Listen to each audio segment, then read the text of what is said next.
Welcome back to Decouple. Today I'm joined by a good friend of mine now. Edgardo, you reached out to me many moons ago, interested in the podcast and interested in talking about some economics issues. You came on, I think this will be your fifth episode actually, back by popular demand. It's great to have you back. Today we're actually going to be talking about what I think is a fascinating subject. Particularly in the context of my recent escapades in Glasgow at COP26. I had the pleasure of I'll call it an impromptu interview with our Minister of Environment and Climate Change, Mr. Stephen Guilbeault, about his record of anti-nuclearism and whether that had changed given the scientific consensus around the need for nuclear to decarbonize. But the answer that I was given, Edgardo, was very evasive, and basically it seemed to hinge on this idea that the market will decide which energy choices that we make, which technologies that we choose. The government really just needs to get out of the way. And so that led me to do a lot of thinking. I mean, it seemed like an evasive answer with an agenda behind it, but we'll get into that a little bit. First of all, we know what we're talking about. We kind of know who we're talking to, but Edgardo, just for those listeners who are tuning in and haven't checked in 40 episodes or so, just give us a couple liner, who you are, what you're all about, why you do what you do. Yeah, thanks, Chris. Super happy to be back. I think it's the fifth time. I think I was first on back in April, which seems like an eternity ago, but it isn't. I live in Toronto, Canada, and I am by training an economist. And I've been doing regulatory economics in the telecommunications sphere for 25 years. I'm an independent consultant, and about 5 or 6 years ago, I got interested in energy. And as they say, the rest is history. All right. And if you want to investigate that history, both check out a lot of Decouple podcast episodes with Edgardo, and we'll be giving you a chance to promote your website. But you've blogged before on the Progressive Economics Forum, and now you have your very own website. I think it's called EDCarb. EDCarb. That's in short for electric decarbonization. That was already taken too long, so it's edcarb.org. Thanks. And what it does basically, I did a deep dive into 24 countries in the global north in the OECD over the last 60 years, looking at which have low emissions through the electricity sector, which have lowered emissions, which tech they've used, what pace they have achieved decarbonization, and at what price. Yeah, it's an amazing resource. Highly recommend people check it out. And if anyone from Our World in Data is listening, I think these would be some great graphs to animate and really, pull all of the information. They're dense. They are very accessible, but there's a lot of great information there. So we need to make sure we diffuse those and find ways to make the infographics really communicate all that's there, because I know that this was hundreds of hours of work. Okay, well, on to the matter at hand, Edgardo. This question of government involvement in the energy sector. I mean, we've heard quotes. I think Isaac Orr says energy is the secret ingredient in everything. If the price of energy goes up, everything else does. It has major economic impacts. Obviously, there's huge geopolitical concerns. There's been enormous concerns, particularly in the U.S., about, energy independence, being dependent on the Middle East, et cetera. So clearly, historically, there has been a role for government to get involved and to make choices, make investments, pick winners, et cetera, in terms of energy. So I don't know, where do you want to start, Edgardo? How do you want to deep dive this? We're going to be looking a bit at Canada, but I mean, we can have a broad focus. Our audience, downloaded in 100 countries around the world here, so let's keep it relevant.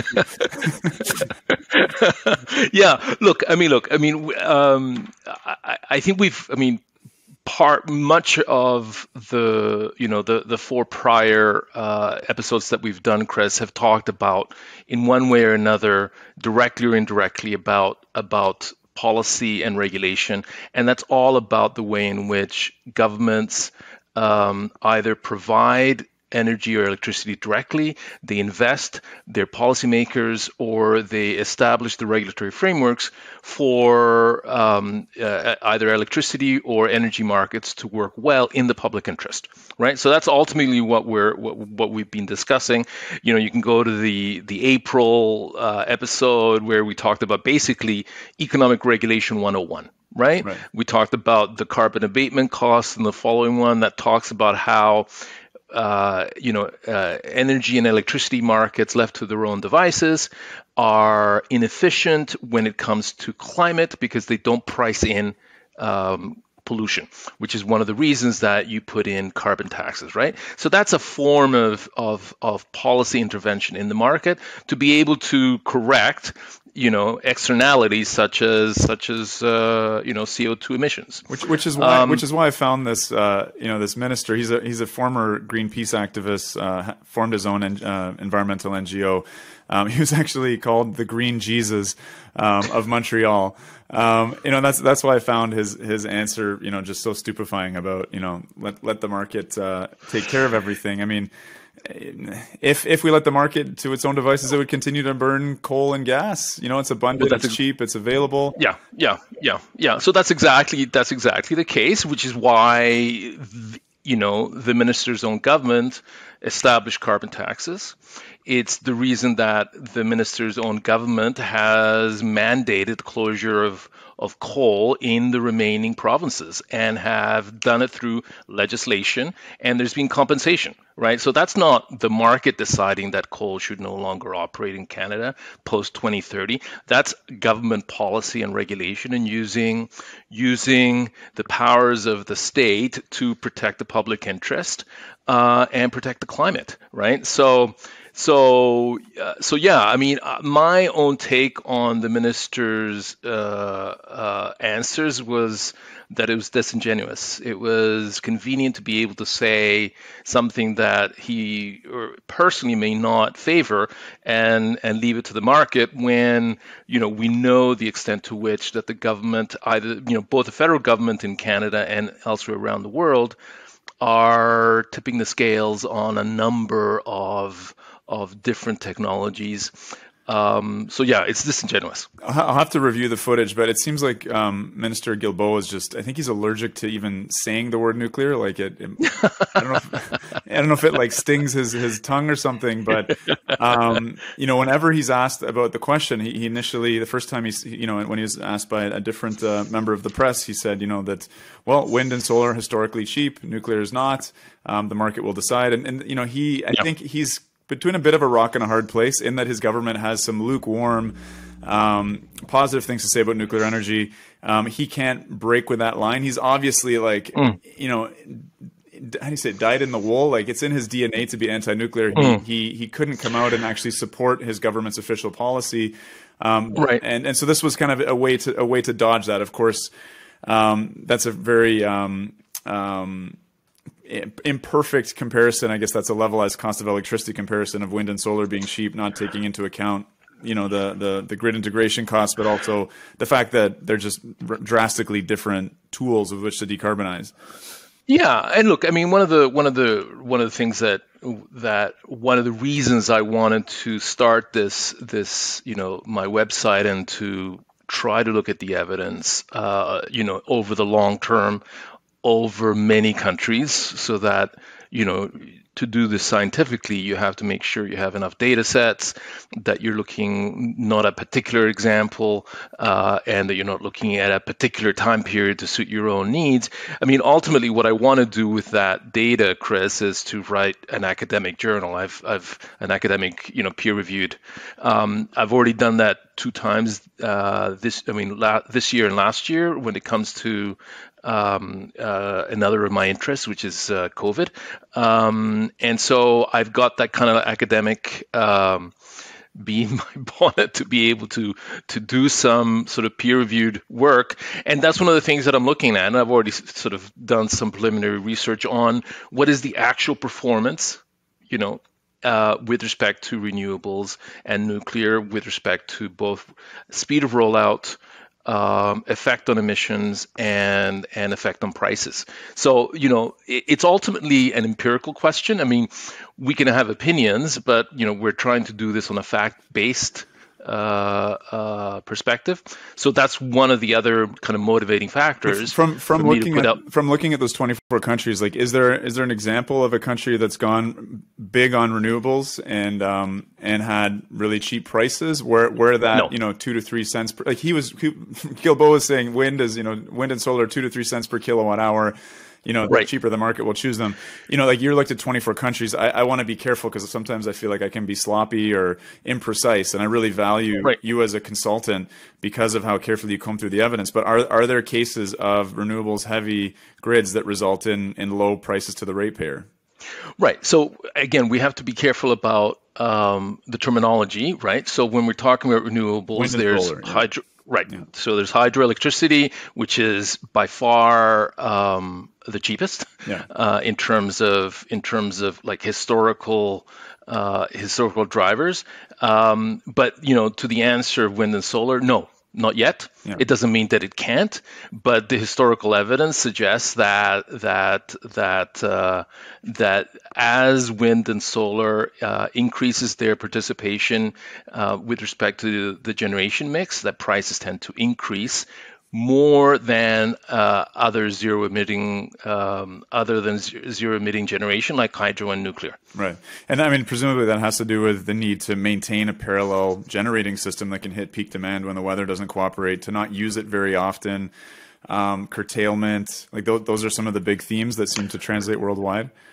Well, yeah, like for example, like the surcharges associated with the subsidies in Germany, what's called the EEG, which is sort of the surcharge for what we used to have here in Ontario, Canada, which is a surcharge on the customer bill to pay the difference between the market price of electricity and the higher contracted price for the feed-in tariffs, via which a lot of the wind and solar was subsidized in Germany, is huge. I think the last time I looked, it accounts for about 40% or 30% of the end user residential bill. It's a huge component of the bills, and has increased electricity prices very significantly in Germany. The Germans have come to accept that. Right? Yeah, the Germans have you've talked to them, right? So the Germans have come to accept of it, and that's a model, right? But not everyone has. In Ontario, we did not accept that. We booted out our political masters who implemented that policy. And you were saying that there's been I guess one of the Ontario government's finance committees looked at this question carefully to the degree to how much we're spending on wind and solar, I guess, above the ratepayer cost and subsidies, and how much was that? Yeah, so as a result of the political rejection, so let's put it in clear terms.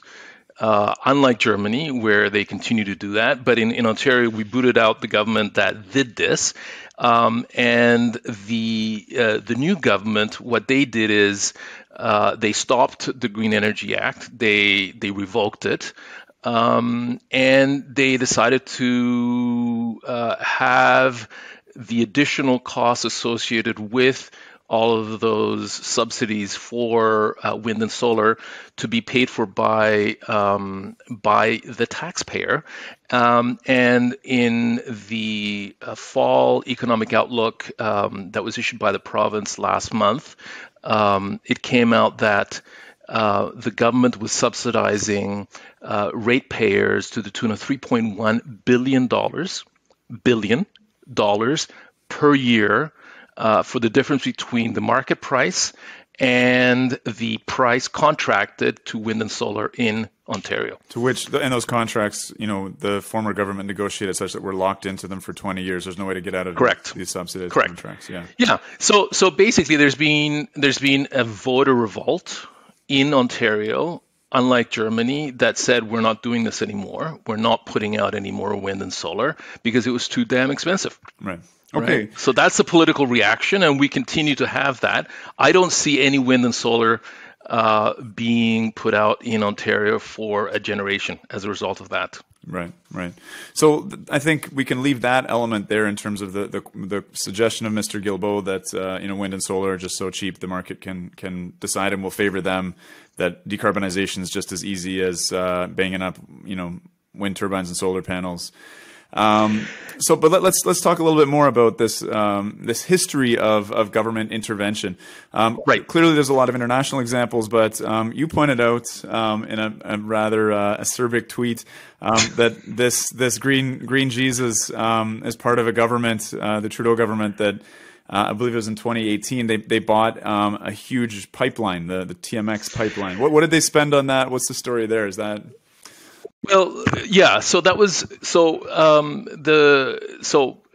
for those of us who are outside of Canada, we have our federation has a separation of powers.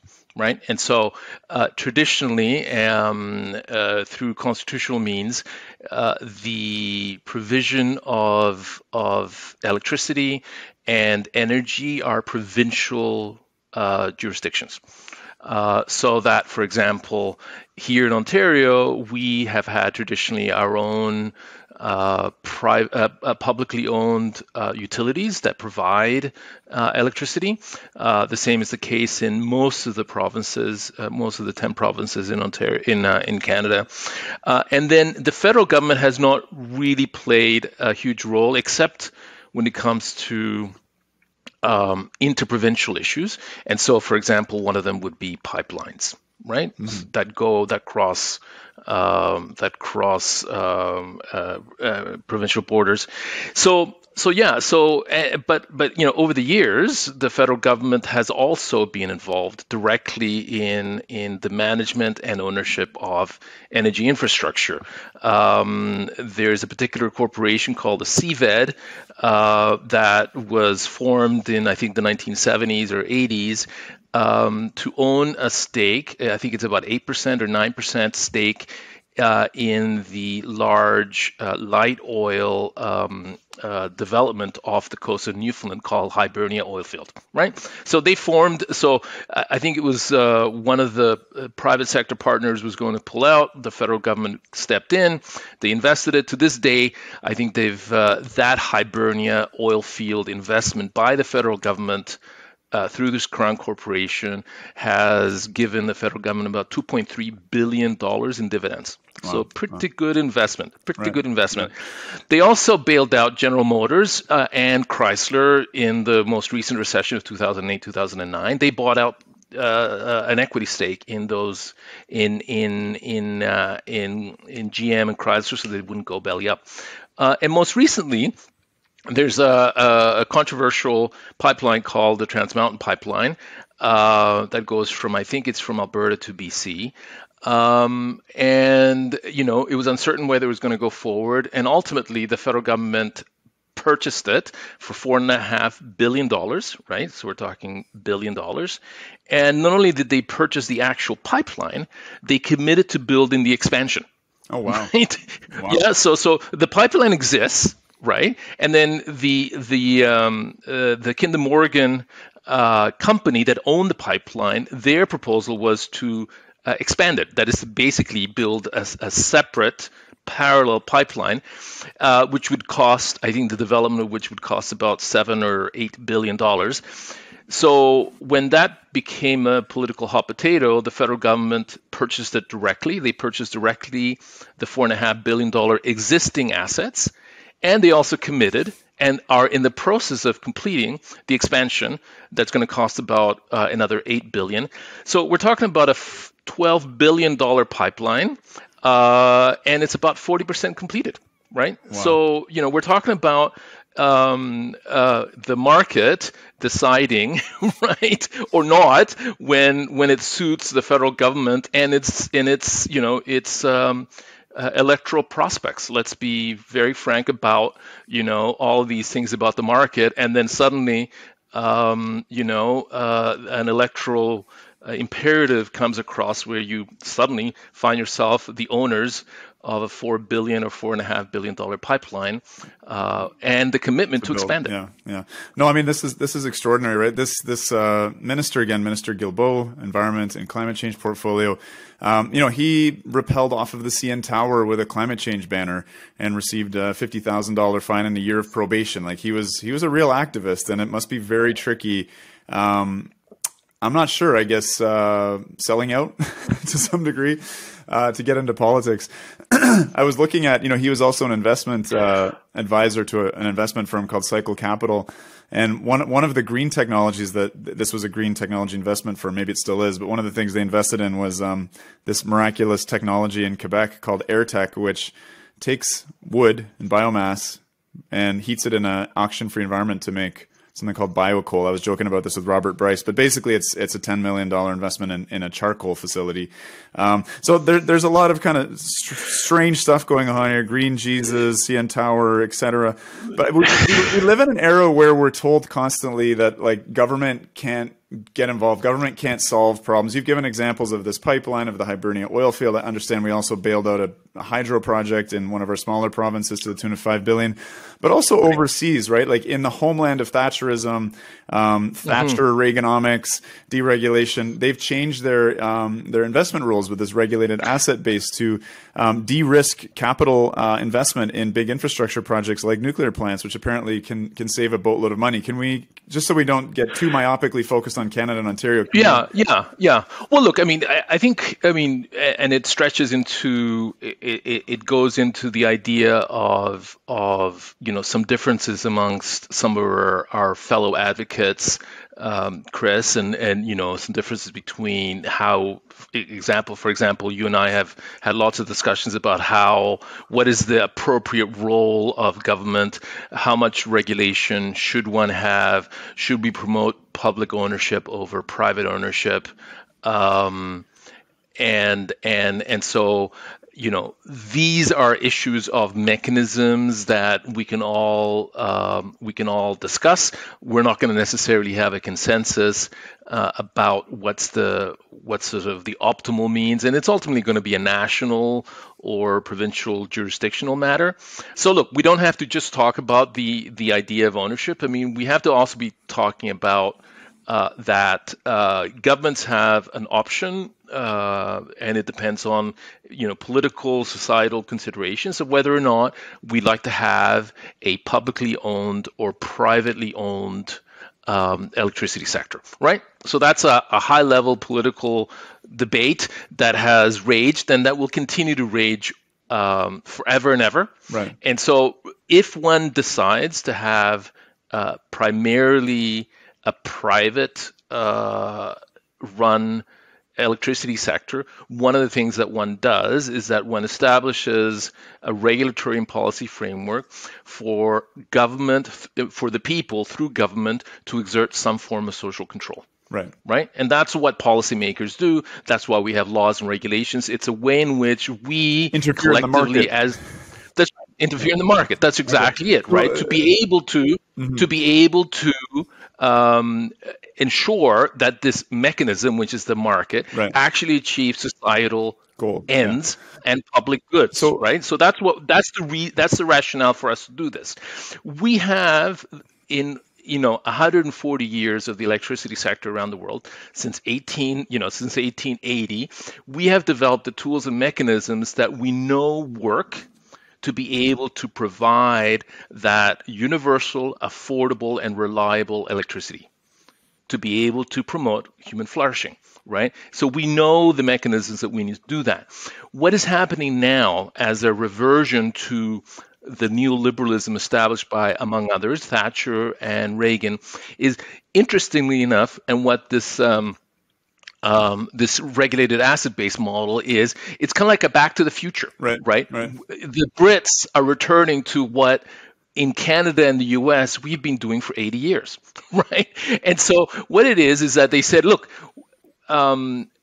given the emerging economic consensus that has determined that energy-only wholesale markets are an inefficient way to ensure the attraction of long-term patient capital, we have now said we're moving away from that liberalized wholesale market model, which was established in the 80s and the 90s around the world. We're moving back to a form of regulation that we know actually works. And it's, in North America, we call it the rate of return. In the Brits, they can't obviously call that because that would be kind of like a reversal. They're calling it the regulated asset base, but essentially it's the same. It basically says, look, you private sector investor, you need certain guarantees to be able to invest in very long-lived assets. Right. And the market, through an energy-only market that closes every 5 seconds or 5 minutes, has been found not to be able to induce that kind of private investment where you're looking at 30 or 40-year returns. Right. Right. So that is what we economists call a market failure. Right. It's what is referred to as it's like a missing market. It's missing money. It was a success for that. We talked about patient capital, but for that kind of. That's right. It's about patient. For the vulture capital that profits off of highly volatile pricing. It made a lot of people really rich. It didn't help with grid reliability, or it doesn't increase our grid by 5% per year as we used to do back in the 50s, 60s, 70s. And when you're looking at 3 or 4 year returns, right? I mean, we've got to remember, look, I was looking yesterday at the International Energy Agency's investment report for 2021. Over the last 4 or 5 years, Chris, just to give you an order of magnitudes of the amount of money that's going in and ultimately the amount of money that needs to be invested and how lopsided right now our markets are doing. So they, for the last 5 years, there's been the annual investment going into the electricity sector around the world is about $800 billion. Right? $800 billion. It's almost $1 trillion. And there's about 300 billion that goes into the transmission and the distribution, most of that going into the distribution aspect. Transmission gets maybe 100, and there's about 500 that goes into generation, and it's 300 that is going into wind and solar. Oh, right. So the total is that you said 900? 800 billion. Okay, 800 billion. 300 million is wind and solar. No, 300 billion is wind and solar. Nuclear is 50. Wow. So 1/3. Fossil fuel.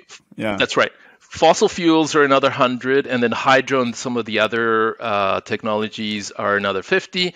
Distribution is 200, and transmission is 100. Gross numbers, right? Like I'm rounding, but it gives you a sense of like the amount of money that's going in. Like if you look at wind and solar, 300 billion, nuclear 50. Right.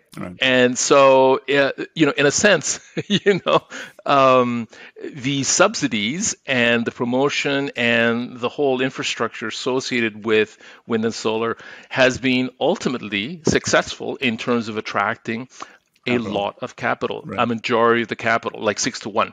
Wow. Yeah. Anyway, so it's going to change slightly with China's historic 440 billion investment in 150 gigawatts of nuclear over the next 15 years. But yeah. Well, that would but those are plans. These are actual and like yearly. That's yearly, right? Those are yearly things. So for example, like the Bruce and Darlington refurbishment, right, which are probably averaging. These are U.S. dollars. They're probably averaging between $1.5 and $2 billion a year. That makes up for 1 or 2 out of the 50 billion that is being invested in nuclear. There's not a lot. Wow. Right. And so my understanding of this regulated asset base is basically it gives a return on investment to those investors that starts paying out immediately rather than waiting till the electricity is being produced 8 years, 6 years, 10 years later. That's right. That's one of the innovations. So in the U.S., they've been doing this for decades. Okay. Right. Yeah. So for example, at the state commission, so in Canada, and the traditional rate of return is that the regulated company, based on the approval of the regulatory institution, places a certain amount of its capital in what is called the rate base. Right. And the legal and regulatory jurisprudence says is that once it has been approved into the rate base, the company can recover that investment through tariffs to ratepayers, right? Okay. And so it's a matter of when and how that capital expenditure enters the rate base. So traditionally, and the way that we do it in Canada, for example, the capital that can go into the rate base can only be entered the day in which it starts to actually provide service. Right? In the United States, especially in the context of private sector companies, which is the way in which 75 to 90% of the U.S. works, right, where there's very little public ownership, publicly owned, with a few exceptions like the Tennessee Valley Authority, etc. But like all of most of nuclear, for example, is being done currently and has been done traditionally by private sector entities. In order to facilitate that construction and to lower costs, for example, how do you pronounce it? Vogtle. Vogtle, thank you. Was done this way. Okay. So in Georgia, they said, look, we're going to have this. It's called CWIP, which is called Construction Work in Progress. Right. We're going to enter that into the rate base as soon as you construct it. So this is supposed to result in interest rates being much lower, right? Because Hinkley Point, exactly. 2/3 of the total cost of the interest. Is that like, so it's already happening in the States, this regulated asset It's happening in the model. States. It's happening in the States. And so cheap for something like Vogtle, or is Vogtle? Exactly. Yeah. I mean, depends on how it's calculated, but we're talking about at least 1% lower. Only 1% though, because I mean, Hinkley. But that's significant. Yeah, that's significant. Sure. Right. Let's so we don't deep dive too much just this one topic. Yeah. There's some other stuff we want to cover. Sure. We had a recent episode with Mirto Tripathi about the EU green taxonomy and the relevance for that in terms of financing nuclear. But again, to bring our international audience into our backyard here, Edgardo, I'm not sure, is this a historic first? A green bond was issued by Bruce Power, which is one of the private entities that runs a publicly owned power plant that happens to be the largest operating nuclear plant in the world. They just released a green bond, I think, in partnership with a fund. It's not a huge amount of money, but it's $500 million. Is that historic? Is this nuclear breaking through the ESG wall? What's going on here? I don't know. I mean, they say it's a first green bond that is on to the a green bond to provide the capital for the refurbishment. So we know that Bruce is undertaking, I think is it $12 or $13 billion refurbishment process. Yeah. And so part of that is they've issued this new green bond. They did get a rating, but it wasn't what they like this second party opinion rates different levels of green, right? So light, medium, and deep green. Right. And the nomenclature for the deep green is they have a little wind turbine, which is what they ultimately believe is the greenest of the green. Right. And then they have what is mid green, which is what they gave Bruce. Okay. Which is what they call transition fuels. Oh, okay. So even within the idea of getting a second party opinion, which is what's required in order to issue green bonds, it wasn't given the greenest categorization, right, because of its nuclear. Right. And you can read the actual opinion. And so had they been able to get deep green, right, by this third party, second party opinion, they probably would have gotten a couple percentage points, or some percentage points lower. Right. But so look, deep, light, or middle green, it's still a breakthrough. Right. And we'll see what happens with the political shenanigans that are coming out of the EU with respect to the taxonomy. Yeah. In terms of countries promoting, basically kind of like a zero-sum solution, whereby, if there's a Germany or Austria or Luxembourg that doesn't want nuclear, but also doesn't want anyone else to have nuclear, they're starting to veto those things. We'll see how that turns out. Right. But ultimately, it's a matter of national interest, and trying to have everyone basically, go along with your own political national interest. Right. Let's keep the ball kicking along here. We've got another 10, 15 minutes or so. You recently published a blog looking at this gas phase-out plan that the independent systems operator here in Ontario was asked to look at in the context of an anti-nuclear organization that calls themselves the Ontario Clean Air Alliance, gaining a lot of political momentum, getting cities and municipalities to sign on to a pledge for a gas phase-out. The systems operator was therefore enticed into looking at it. What did they find? Did they consider a Pickering refurbishment? And if not, why should they have? Right. So I did a dig. Anyway, this is a long. So the ISO study, in response to these resolutions by a bunch of municipalities here in Ontario, issued a study that said that it would cost on an annual basis $5.7 billion per year. This is for a population of, like, Ontario is a population of what, 11, 13 million or something? 15 million perhaps? Just so our listeners have some context. Yeah. So look, our current grid is on an annual basis is about 22 to 23 billion dollars.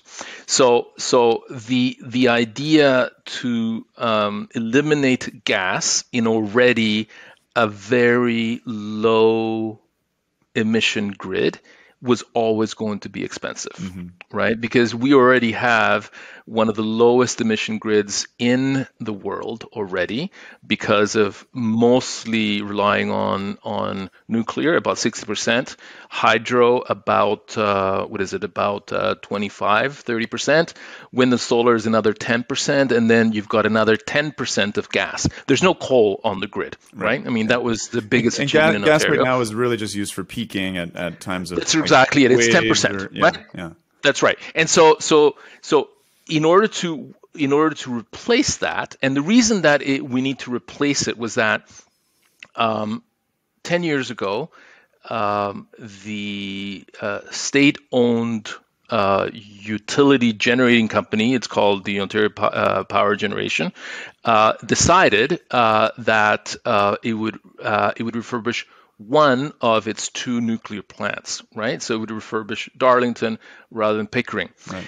And what ISO determined was that rather than both. Yeah. And so what they did is that they said, look, as a result of that coming offline, the replacement of those 22 terawatt hours would come exclusively from gas. Right. And it would be basically not new gas plants, not new assets, but basically ramping up the capacity factor of those gas plants from about 10% to about maybe 35 or 40%, which would result in an additional 8 megatons of carbon.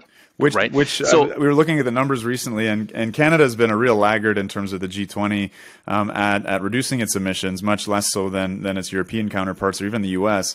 I think partially because of our oil sands development in Alberta. But so far from our peak in 2007, we've come down by 22 megatons, and we're going to be backstepping a third of that, 8 megatons. So we're going to lose a third of our progress, as we apparently are in some kind of a race to stable at 1.5 and reduce our emissions by like 30% or something compared to 2005, just for context. Well, and that's exactly it. And so in this context, they said, okay, well, look, if we assume that Pickering will not be refurbished and therefore we will have additional gas generation, what would we have to do to replace that gas generation with zero emitting sources? And so they built up this, ISO did the study, and they built it up with some storage, some wind, some solar, an SMR, et cetera. But anyway, bottom line is they came up with a bottom line number of about $5.7 billion, which would result, and plus payments to the gas generating plants for legally using the state power to actually shut them down. You mean government intervening in energy, Edgardo? Is that what? Really? That's exactly it, right? With the compensation, right. like the German government has had to compensate the nuclear companies and the coal companies, right? And the coal company. And we're not talking about, this is like, so you're paying double, right? You're having to build the additional capacity to replace it, and you're having to compensate, those dirty capitalists that happen to have invested, right, in clean energy, right? And so that's what's going to happen here as well. And so we're coming up with, if you remember our second episode, Chris, about carbon abatement costs. We're coming up with carbon abatement costs in the order of $500 or $300 per ton avoided if we do this as suggested by ISO. Right. Huge amounts. I mean, our carbon tax now is $50, right? So we're paying 7 or 8, 10 times as much as we need to. There's much cheaper ways to do this. So what I did is that I took away that assumption of what would it cost to actually refurbish Pickering, and what would be the actual monetary cost, and would it be cost beneficial in terms of having a lower carbon abatement cost? And in both instances, the answer is yes. It's going to be cheaper because you're refurbishing rather than building new assets, and you're maintaining gas and not having to build the gas station, the new replacement, and you're not having to compensate, gas plants for shutting them down. So this is a maintenance plan essentially. It does keep some gas on the grid as compared to the full gas phase out, but it still keeps us at a highly competitive, deeply decarbonized grid. And maybe we can get rid of the remaining gas with some new nuclear and a pumped hydro storage or something. But just to down the road, but to sort of preserve ourselves, because we're about to take a huge step backwards in terms of our that's exactly our emissions it. progress. Yeah. So what it is that and if you look at the actual carbon abatement costs, right, where you avoid those 8 million tons of additional carbon, given the actual price that you're paying for them, it's still half of what it would otherwise be if we were to take the ISO replacement scenario. And the ISO replacement also was quite clear that there would likely be blackouts and brownouts as a result of this plan. Oh yeah, no. I mean, they recognize that the phase out of gas by 2030 is totally unrealistic, and that even, and especially if you were going to go for exactly a zero emitting carbon, they would have to build. They modeled and costed out a grid battery, a storage battery that doesn't exist right now, right? It would be the biggest in the world, right? And so even storage? Then, what's that? How many hours of storage? I can't remember, but it would be the largest in the world. It doesn't exist right now.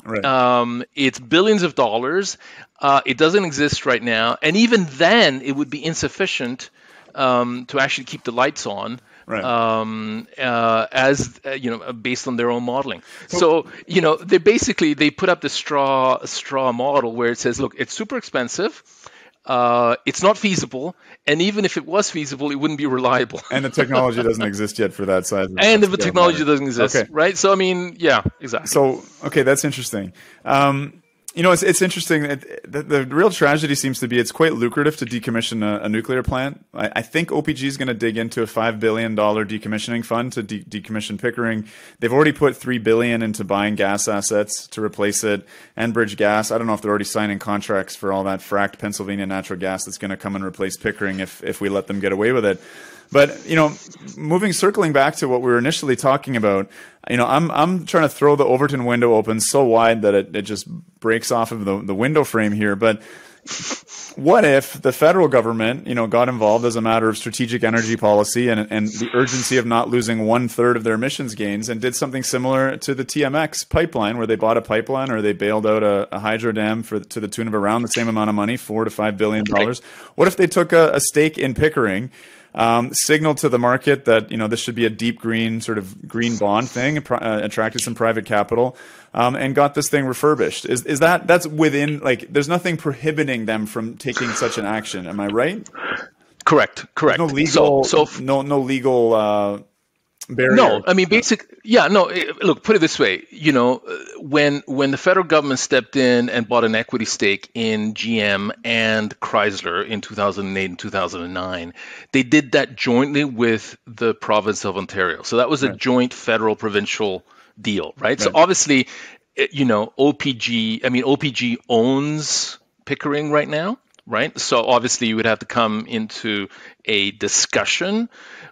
My own calculations were based on benchmarking that it would require about $10 billion to refurbish Pickering.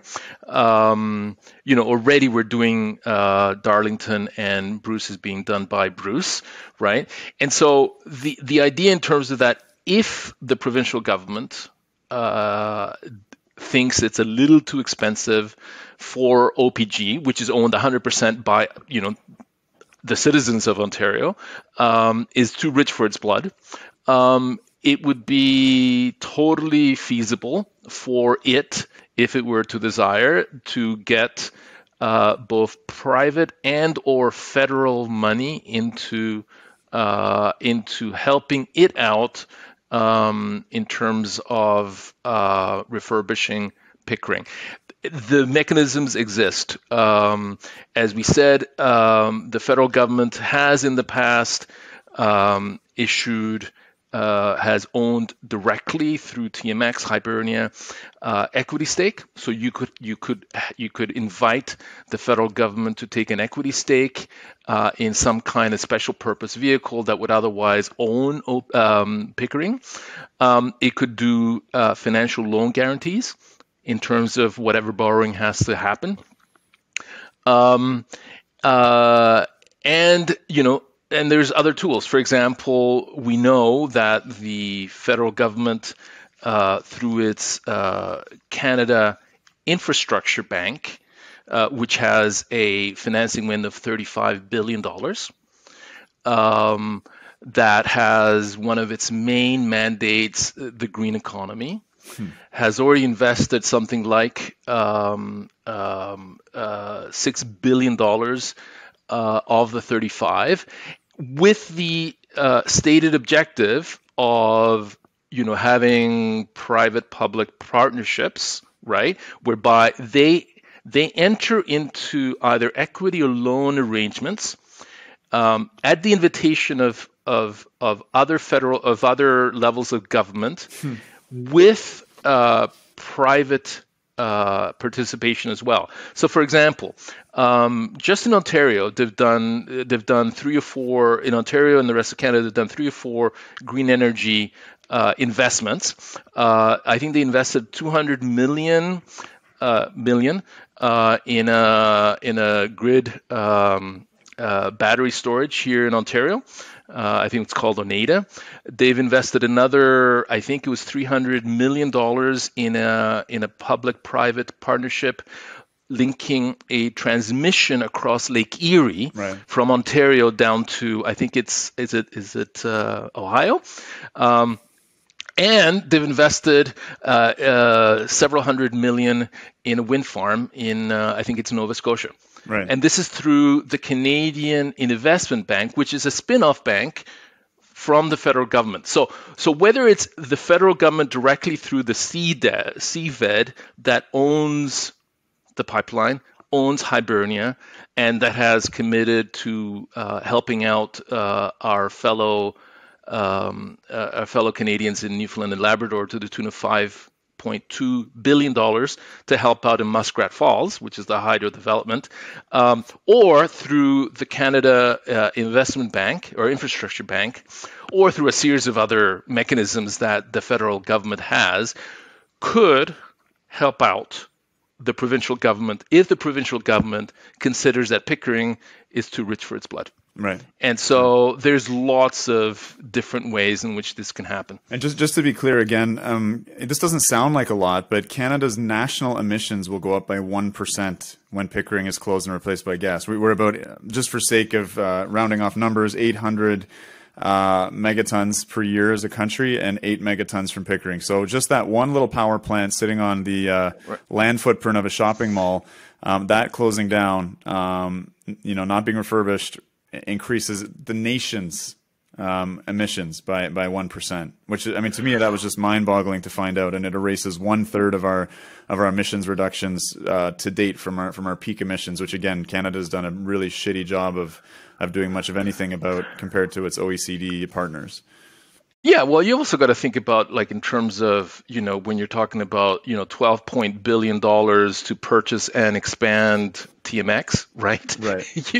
Those are billions. Those are, or the billion or so, the 35 billion that's available to the federal government through the Canada Infrastructure Bank. I mean, these sound like a lot of numbers, but when you're starting about, a large, well-taxed, rich country like Canada, those are small, relatively small numbers. I mean, we're talking about 2 or 3% of the national economy here in terms of the electricity sector.